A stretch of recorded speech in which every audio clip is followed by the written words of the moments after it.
Hello, beautiful soul, and welcome to another episode of Intuitive Creators Spotlight, where we highlight incredible creators who have transformed their lives and now are helping others transform their lives too. Today, I have an incredible guest, Cristina. She is a fitness coach, movement enthusiast, and her journey is truly incredible because she went from a corporate job to now embracing this totally new lifestyle and helping so many people change their lives and their well-being too. So I am Stella, your host, and if you're new to us, take a moment to subscribe to our channel, watch this episode, let us know your thoughts. Like this episode, we will very much appreciate that. Hi, Cristina, welcome to this space. Hello, Stella, and thank you for inviting me. I'm really looking forward to our conversation. Yeah, this is a really, really interesting topic. And I know I mentioned that just before we started because your story is inspiring and incredible. And our viewers will know why I'm saying these things because you shifted from corporate life to fitness coaching and not your like really light type of fitness coaching, but really intense. What inspired you to make that transition? Well, I made a transition when I was learning pole fitness. The instructor that I had at the time, she was British champion at the time, so she, after 6 months, I think I was the oldest person there, as always. So I started doing stuff, and I went from zero to advanced in 6 months. So she said, "Oh, you really should become an instructor, a pole dancing instructor, because you obviously got, you can do it. You're a natural." I was like, "Okay, I'll give it a go." And then she said, "You should really become a fitness coach because you can do it." So I thought, "Oh yeah," but I had a corporate job at the time, and I was enjoying that because it was it was well paid, and I wasn't doing a great deal of work as such. Um, and it was okay. I was, ticking along, and then I took it seriously. So I did the qualifications, and then I started doing that, and she was right. It actually worked out really well for me.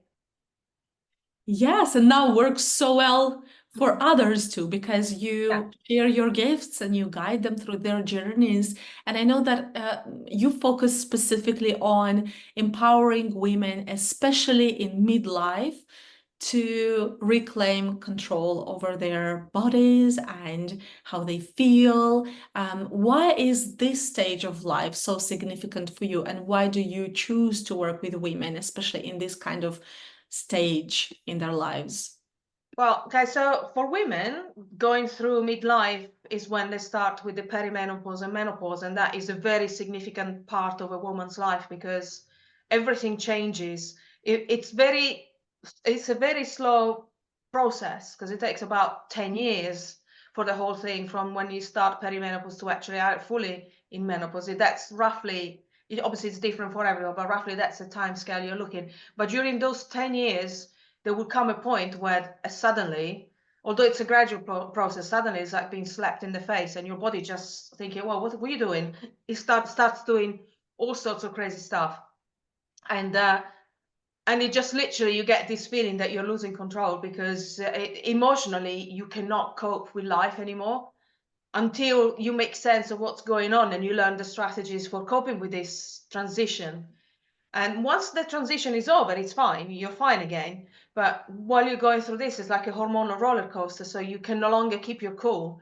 It's very difficult for younger people to understand because because they haven't experienced it yet. But for the majority of people, it is really quite a shocking time of their lives. And the body changes. The body starts doing also crazy stuff.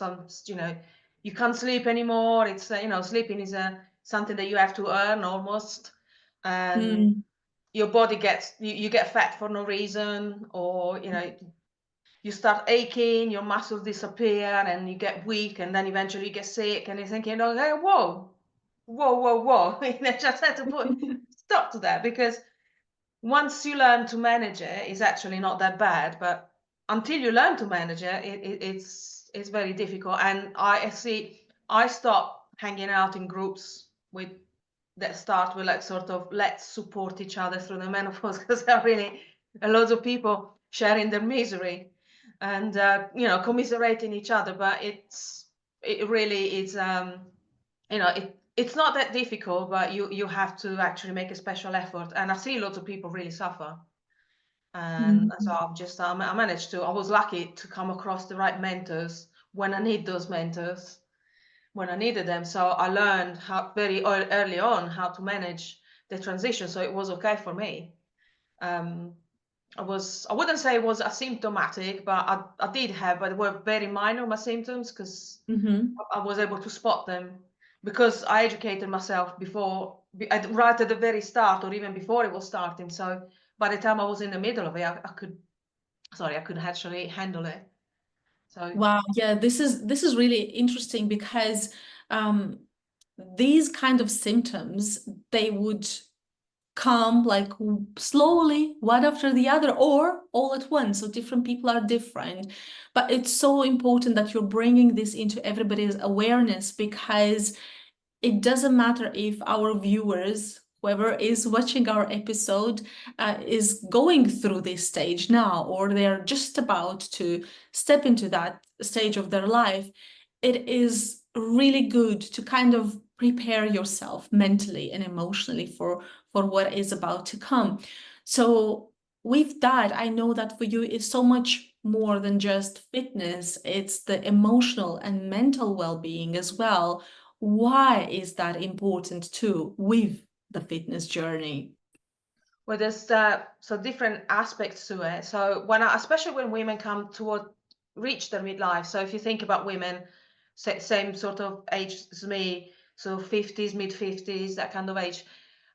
Maybe their kids have gone, they got their own families, maybe they have children of their own. So they're now becoming grandparents.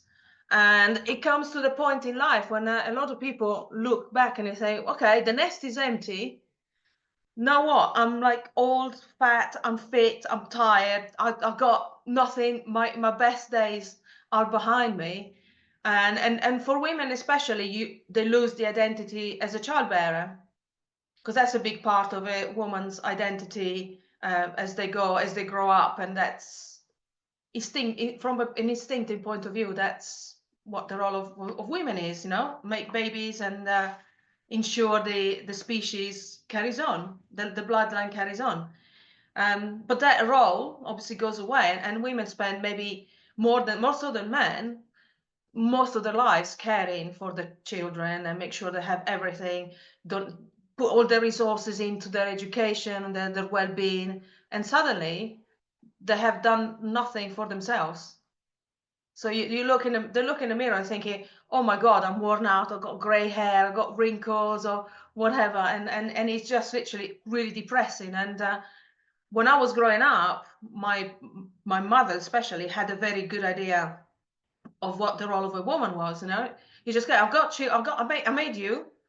Now you've gone to university, you got a job, off you go. My role is done, my job is done. Excuse me.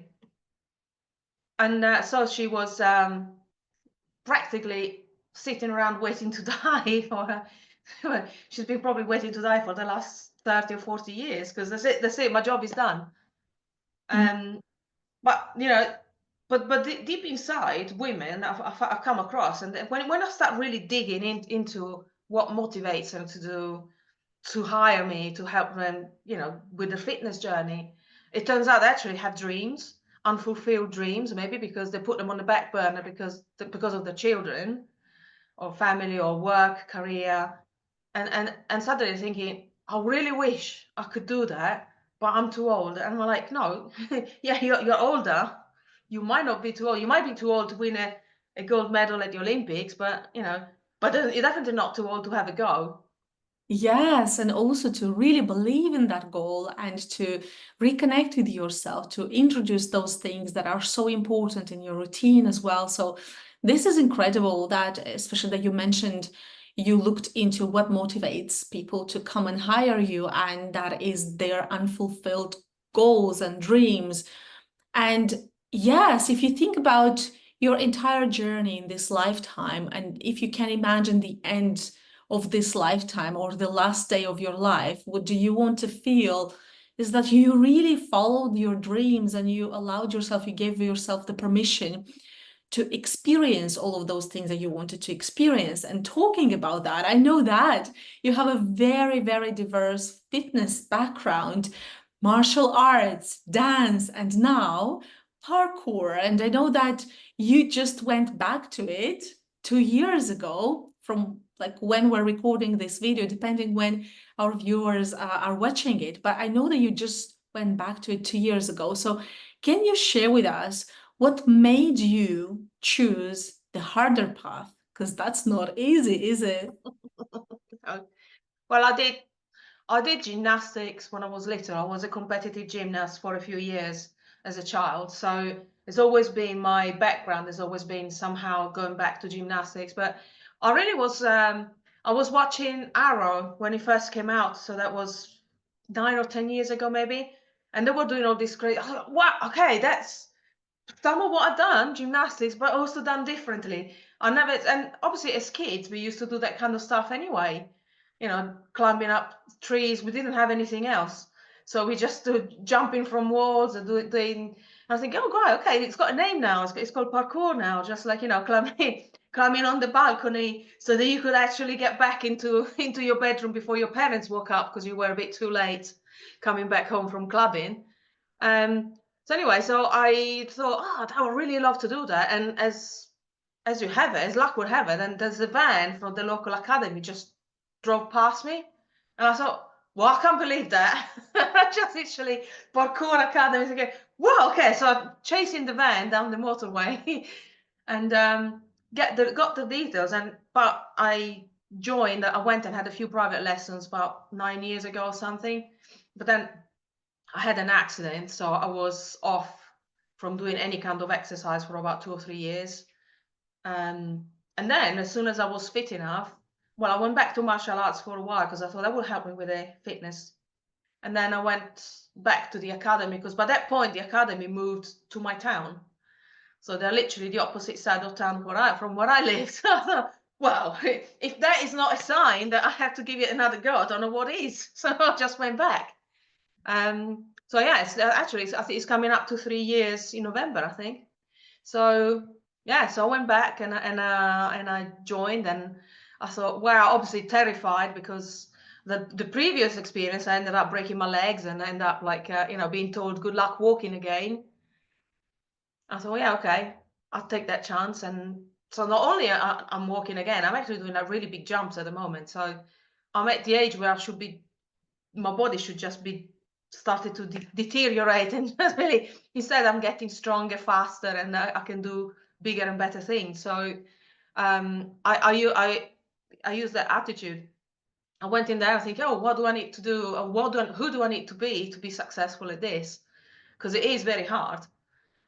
If you're older, if you're young, it's not. It's really easy if you're a child. But if you're older, because also there are consequences if you get it wrong and you get hurt. Because if you're the breadwinner and you can't win that bread, you just get into it's a bit difficult. And also if you can imagine, insurance for that kind of stuff is it's extortionate. So there's a lot of fear that goes into it, and mentally as well. It helps you conquer fear, not just when you're doing parkour, but then it helps you transfer those skills to everyday life situations. And if you are about to do something scary, I don't know, maybe an investment in yourself or just take a plunge launching something, you kind of think, okay, you feel that fear and then you think, oh, hang on a moment, whoa, we can stop there, we can manage that fear, we can just look at the situation. If I'm just about to do a big jump where the consequence is just breaking my neck, I'm thinking, did I do enough training in between? Have I done enough strength training to feel confident that I have the skills and the power to actually complete that challenge? Obviously, if the answer is no, or if it's, oh, maybe not, I just walk away. If it's like, oh yeah, I think I can do it, then usually that's true as well. You can, and no injury, no consequences. And it's the same when you're doing other stuff. So it's a constant checking in with yourself, then checking in with your capacity to do those things and what you want to achieve. And yes, thank you for sharing this, because it's kind of answering the question, why did you choose the harder path? Because now, like you explained, it's not as easy as you like go through life, and you add those years to your life, and it's not getting easier. But then at the same time as you step into it, it helps you become stronger, and it helps you have this mobility and all of it. And so with that, I know that you have done an extensive research on age reversal and high performance, which has had a huge impact on your training. What would you say, what kind of strategies helped you get stronger and faster and more athletic? Because yes, there is the movement, but do you have like any other tricks or tips that you can share with everyone? Is it just the physical appearance? Is it just the physical, or is there something more than that? Well, okay, so there is, when you look at age reversal, if you start looking into it, there is a lot of like stuff that you think, wow, I thought 10 years ago this was science fiction, and now those things are becoming science fact at a very, very it's scary fast how a lot of things are developing in that field. And yes, when you read the books, when you listen to the podcasts or whatever, there's all sorts of crazy stuff that you can do, which is very difficult to access unless you have very, very, very, very deep pockets. And you can look at that guy who spends millions every year just to try and stay young, and he just ended up disfigured because they got the treatment wrong. So but if you really pay attention to those books or podcasts, when they get to the end of the book or the podcast or the series of episodes, they tell you, and by the way, after you do this, but everyday life, you can do these things. And funny enough, if you don't do those things, you see amazing results, which makes you question, A, is it really worth to do the other stuff? And how amazing is the other stuff likely to be if this is as good as it, if this can be this good without changing really that much. But if you want to focus on rejuvenation or staying young, exercise is the first thing you need to take into consideration. And that is free, fun enough, because you don't need to go, you can just move your body, but you need to exercise it actually for age. I mean, I'm calling it age reversal. Is it really age reversal? But but for that you need to do lots and lots of strength training, and that is like completely mandatory for anyone above the age of 40. It's if you want to stay healthy, you have to go and lift weights. The heavier the better. There's no way around it. That's what needs to be done. And then you have all the other things, obviously keep your cardiovascular health in check and making sure that you're moving. But really, if you stay strong, your metabolism keeps working in the same way that it did when you were younger. And your body goes through the same repair process, and therefore you recover faster, and you can keep working a little bit harder than you perhaps think you should do in older age as you get older. And then obviously your nutrition has an effect because you need to keep inflammation under control. And for women, it is really hard because as you lose your estrogen, insulin starts to misbehave. So you tend to become a little bit insulin resistant, even without changing anything else in your lifestyle. You can have the healthiest lifestyle you want, but you still become insulin resistant a little bit more than you wish, perhaps. So you got that to deal with. As soon as your progesterone starts to drop, which actually drops before your estrogen, you lose the buffer you have against the stress hormones, cortisol. So it stays elevated for longer, and you kind of lose the ability to bring it under control naturally without intervention. So you have that to deal with, which is why women especially end up going from having an hourglass figure to look like an apple. So you end up looking like a barrel with 4 sticks, your arms and your legs, because as well as making your belly a little bit bigger, when you have too much cortisol going through for too long, it strips your arms and legs of muscles as well. So you need to counter those things. And then eventually when you lose your testosterone as well, then you got nothing. You got very little to buffer you against stress. And that's what causes people to get to age and then eventually get sick. But if you take steps, obviously paying attention to your nutrition, but also your lifestyle, you can totally reverse a lot of these signs, but you have to be committed, and it's not a quick fix. It's something that you learn how to do and then you keep doing it.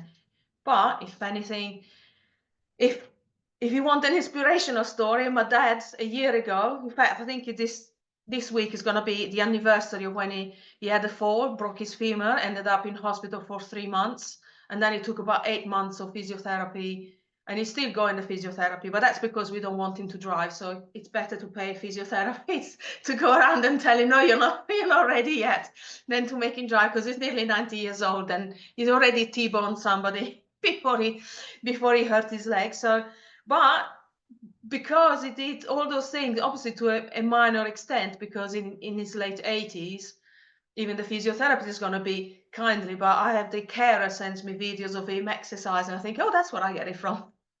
In the house, just using the furniture as a tool. And he's made a full recovery, and it's like he's back to walking, like, so he phoned me, oh, I've done 5 kilometers today. I thought, Dad, you're 87 and you got a dodgy leg. Oh, I'm fine. But so you can turn things around very quickly, even in a very advanced stage. But obviously, the earlier you start, the easier it gets. Wow, this is a very inspiring story, and yeah, I totally see why you say that's where I'm getting it from, because it must be in a way genetic too. This desire to connect with your body and do the movement and see what is your body capable of. And I know you also spoke a lot about the journey that a woman can go through, especially with all of these hormones and metabolism changes and all of that. And you talked about like the how all of this will decrease in time, the progesterone, the estrogen, and all of that. So with this in mind, is there such a thing as too late for a woman to come to you and say, hey, you know what, I'm definitely ready to change my life, but I understand that maybe all of these hormones now are like out of balance, but is there a thing as too late to come to you and want to Not create really. changes? No, not really, no.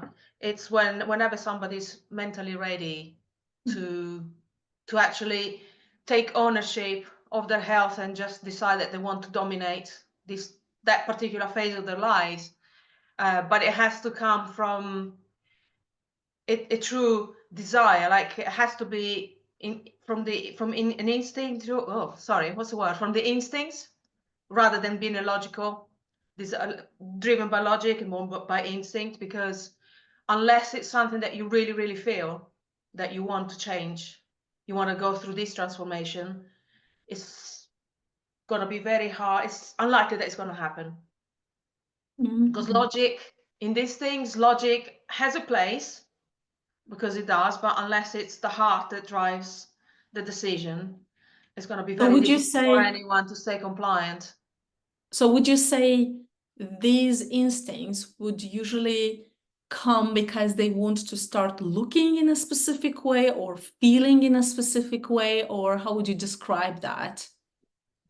It depends on the individual, because I had clients who come to me because they focus on the aesthetic. I really want to look like this celebrity. I really want to be like this person. I want to be, and that's the strongest drive is that. But a lot of people come and they say, I really don't want to feel like this.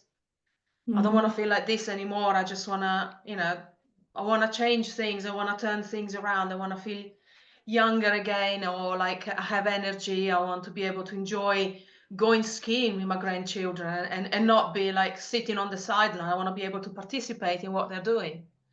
And Mm. it's, I say, it's different for everybody, but you know, it has to be this deep desire that comes from the heart rather than the brain. Is this what you start from when you connect with someone and start working with them? Like what motivates them? Yeah, 100%. Because unless we find we are unless we are able to verbalize Mm. that drive, that one thing that they really, really want, that is gonna drive them to see the journey to conclusion. Because when you go through a fitness journey, it doesn't matter who you are and what you do, you will come across there will be times when you're going to be completely disheartened because it's not a linear process. So sometimes you might see like a massive improvement and then you plateau for ages. Doesn't mean that you're not getting better and nothing is changing. It's just you're not seeing it. And maybe you need to stay there for a little bit of time while other invisible things happen inside your body, and then you have another spurt of growth. You pick up speed again, and then maybe you boom, you become complacent, and you have a setback, and then you have to reassess, adjust, and carry on. So you know, unless you have this deep desire, like you have this really strong desire to achieve a certain goal, it doesn't matter what it is, but unless you're driven, you have that drive, it's, you know, the moment a lot of people give up and they go, oh, this is not working. I say, but it is. You're not working. The process is working. You're not doing everything you should be doing, maybe. Right? Mhm. So that's yeah. But without that, it's a bit lame. It's a bit of a lame journey, actually. And you don't want to be the person to motivate your client. They No. have to be able to motivate themselves, and you'll be there as their guide. So I know that you also have a background in psychology and holistic therapies. How do you use this knowledge to help yourself and your clients? Well, the one of the things I was really lucky that I did this. I studied psychology as part of a degree in social sciences, because that's probably the thing that helps me the most when I work with people, because I understand how human behavior works and how identity change works, and so I can actually facilitate that, encourage that in people, and I can talk to them in a way that actually helps them go through this transformation without being confrontational, without being judgmental, but it helps me to help them a little bit better. And obviously, the holistic therapies, I studied Thai yoga massage many years ago. And so that gives me a different perspective on how energy works within the body. And although I work online with people, so I don't put my hands on people anymore, but it still gives me an understanding of, you know, what might be going on with somebody if they struggle with a particular workout or movement patterns or other patterns, you know, other behavioral patterns. It could be there's a lot to it that needs to be, you know, to focus on and to actually bring attention to, so you can actually see what needs changing, what we can keep, what needs to be kept because it's working really well, and what needs to be discarded. So that those things actually help a lot. And when I used to work with people in person, I used every so often I just used to throw them on the floor. Right, that's it. We're doing the massage now because you're not in a you're not in the mood to work out. You're complaining too much. Shut up, get down. We just do this. And I started stretching them and helping them release emotions like that were stuck, that was stopping them from doing other things, from making progress with what they said that they wanted. Wow, what a beautiful gift for your clients for you to have all of this vast knowledge and then to be able to use it in everything that you do. So to everyone who's watching us, please check out the description of this video because this is how you will know how to connect with Cristina. As you can see, she has an amazing experience and a lot of knowledge. And if you feel that this is the type of help that you need, the type of support that you need, just reach out to her, connect with her because she's absolutely incredible. So now, as we're wrapping up this episode, Cristina, for everyone who feels that, okay, I'm going through all of this, or I'm just about to step into that stage of my life, but I don't have enough confidence in myself. I feel like I'm not sure if if I'm able to actually shift things around or do it. What kind of suggestion or advice would you give them? I would say educate yourself, and I know it sounds probably a bit cringy, but I would say find help from someone who's already gone through the transition, who's on the other side, they're doing well, they're thriving, and they can actually help you and support you when you're at your lowest, because the lows will come. And there's nothing to be scared of, like somebody to say, if you cannot stop the waves from coming, but you can learn to surf, and then those waves become fun and interesting, something that you can it become challenging, and also frame the menopause or the transition, reframe it as something that, okay, what can I learn from this? What can I learn about myself? And yes, it can be a difficult journey for some, not everyone. But if you look at it from the perspective of being with curiosity, and not being like sort of don't be miserable. Maybe you're allowed to be miserable for 10 minutes. That's it. The rest of the time, you just be a little bit more proactive and try to understand, and why is this happening? How is this happening? What can you do to stop it or to feel better? There are so many resources available, depending which way you want to go. But yeah, seek the guidance from somebody who's been through it, and then they're at the other end and they're doing well in life.